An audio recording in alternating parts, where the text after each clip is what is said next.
This is Miss. Miss is a sweetheart, but when she was young, she had a knack for getting out of the house. She was small, just 14 pounds, and too smart for her own good. One day, Miss once again ran out of the house. My younger sister JL stood barefoot in the street, trying to stop traffic, but instead she watched helplessly as someone drove around her and directly over Miss. The next half hour was a blur. Miss somehow ended up in my arms. I wrapped Miss up in a towel like a baby doll and held her tight to my chest as we rode to the animal hospital. She hardly squirmed. She just laid in my arms and panted. I could barely breathe. Miss was only the size of a loaf of bread, and yet she'd lost a fair amount of blood. The sense of anxiety I felt, coupled with the smell of blood, became stifling. And yet I didn't cry.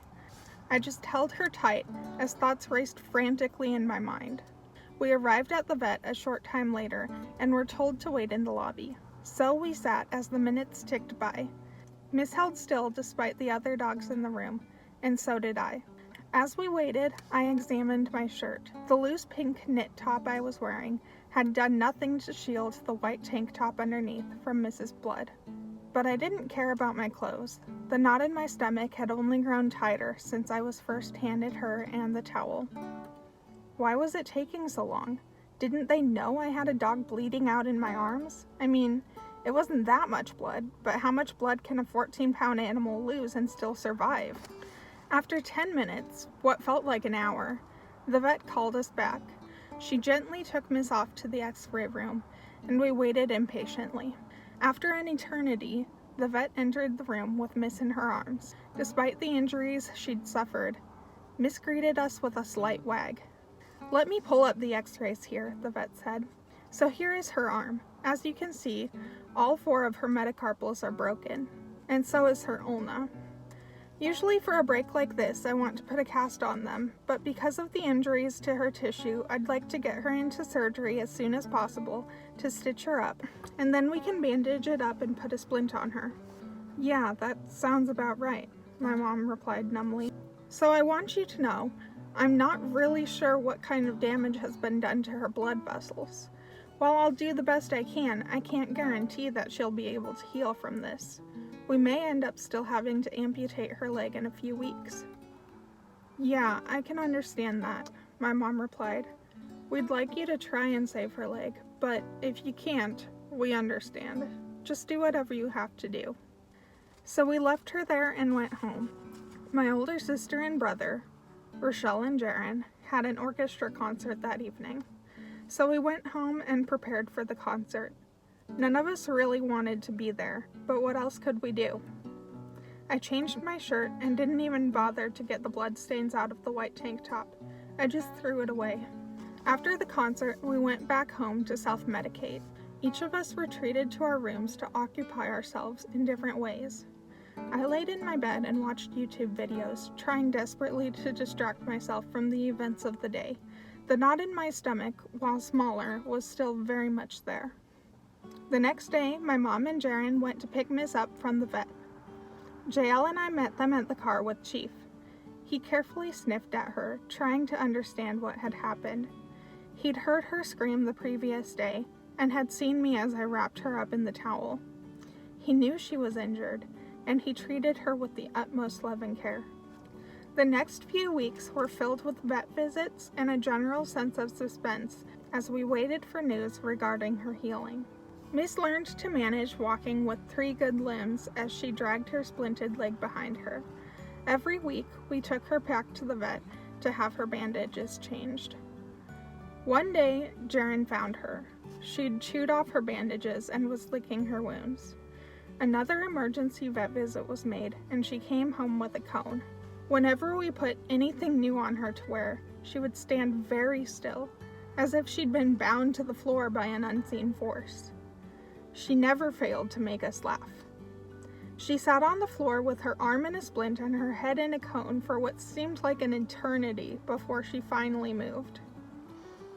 Finally, she realized the cone wasn't coming off, so she'd just have to adjust. A few more weeks went by. Miss continued to drag herself around the house and the backyard, My grandpa came to visit us for Rochelle's college graduation, and he and Miss became fast friends. She was in pain, and so was Grandpa. They sat side by side on the couch, gently cuddling together. Neither of them made any sudden movements, and they admired that in each other. Finally, the news came. Mrs. Legg was only getting worse, and they'd have to amputate in a couple of days. The vet sent her home without the splint to wait until her appointment. Her little leg looked even smaller and withered. She was happy to not have to drag her leg around anymore, but the rest of us were anxious as the time grew closer and closer. Finally, the day arrived. She was dropped off at the vet. She was always happy to go to the vet. Maybe because they gave her treats, or maybe drugs, but the rest of us waited once again in anticipation for the news of how it went. The vet called in the evening and told us she'd done great. We each went to bed, looking forward to bringing her home. Miss arrived home the next day, one leg down and with a bottle of painkillers. We laid her out on the couch next to Grandpa. All she wanted to do was lay very, very still. She napped as long as she could, woke up, and napped again. But little by little, she began to improve. Her stitches started to heal, and once again she picked herself back up and began learning to walk. She started standing that evening, and by the following day, she had successfully taken a few steps to receive a treat. Within a week, she was walking around the house. We were all impressed at her progress over the next few months. Soon, she was not only walking, but she had learned to climb up and down the stairs. She then started running. Within a few months, her scrawny little forearm had become noticeably muscular and buff. Since then, Miss has gone on many adventures and tried all sorts of things. She's learned to love hiking.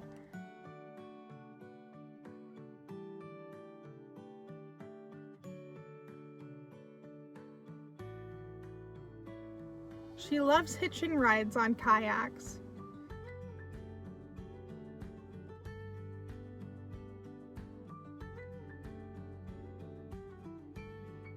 And she's never turned down a chance to go for a bike ride.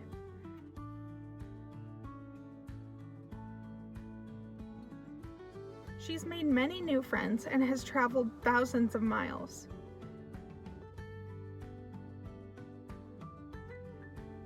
Miss never ran out of the house again, but that doesn't mean she still doesn't get into some trouble. Mischief is what her name means, after all.